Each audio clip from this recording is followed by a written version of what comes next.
So for Killing Floor 2, we went back and looked at what we've done in our previous games, because we've done a lot of weapons, and we looked at what we did best in the original Killing Floor, what we did best in Rising Storm and Red Orchestra, and we've used those to help us create what we think are some of our best weapons ever in Killing Floor 2. From the Red Orchestra and Rising Storm games, we got a lot of the authenticity and realistic weapon feel. And from Killing Floor, we got a lot of that fast-paced action. So what we wanted to do was kind of meld those two to create weapons that were very authentic and were very immersive, but were also very streamlined, easy to use, and action-packed. And I think that we've created some of the best weapon functionality we've ever done in a game.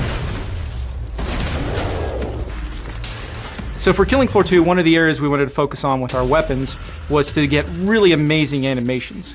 At 30 frames per second, which is what weapons are normally animated at, shoot animations didn't look as good as we wanted them to. And since we have Z-Time, we started experimenting with animating weapons at extreme high frame rate. So we developed the system we call high frame rate animations. What that means is, typically at 30 frames per second, when you're shooting a really fast-firing weapon, you might only get a couple of frames of animation. You really can't represent nuance or smoothness with that. So with the high frame rate animations, we're animating them at over 200 frames per second. What this means is at normal speed, the weapons look really smooth and nuanced. But in Z-Time, in slow motion, the weapons look amazing. You can see the barrels flexing, you can see parts of the weapon wiggling. The clip, jiggling and vibrating it very, very subtly.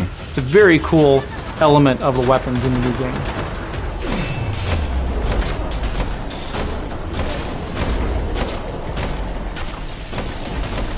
One of the cool things we're doing with the perk system in Killing Floor 2 is tailoring your starting weapons for individual perks. In the first game, you started out with a knife, a pistol, and some grenades. And that was it. In the new game, each perk starts with their own starting primary weapon and their own specialized grenade.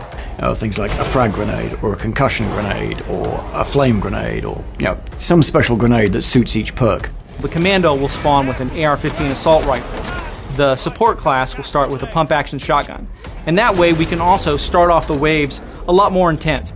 The first wave on Killing Floor 1 is really kind of a warm-up. So this time around what we're going to do is, when you spawn in whatever level, you're going to get the basic perk weapon for your perk. Just so that the first wave, it's going to come full on at you. It's not a nice gentle warm-up.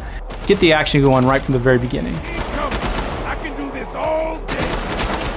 One of the issues that people had in the first game was the grind between leveling up perks. There was 6 perk levels. It might take you a month to level up a perk. Now we've divided that up into 25 perk levels. So you'll be able to level up your character a lot more regularly, a lot more often. Aside from addressing the issues with the perks from the first game, we're also adding some really cool new features. One of those that we're really happy about is perk skills.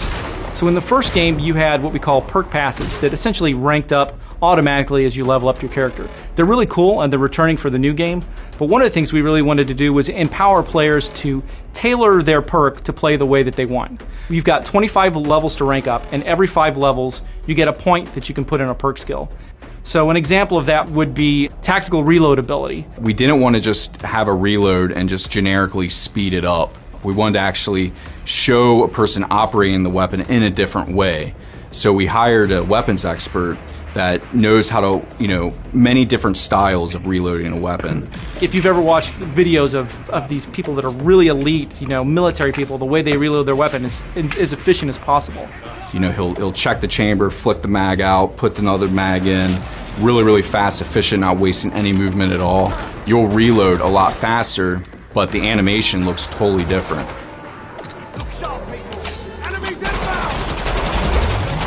You might get a perk skill that is really tailored to team play, such as the ability to carry an ammo pack that your teammates can resupply from.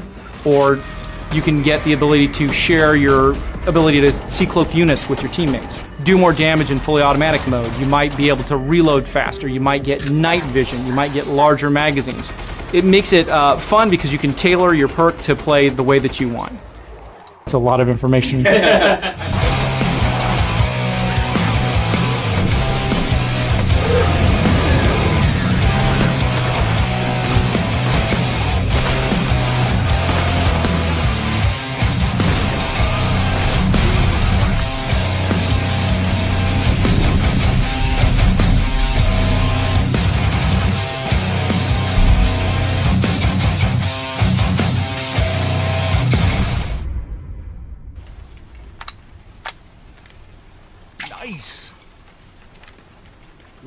build underground. It's unnatural.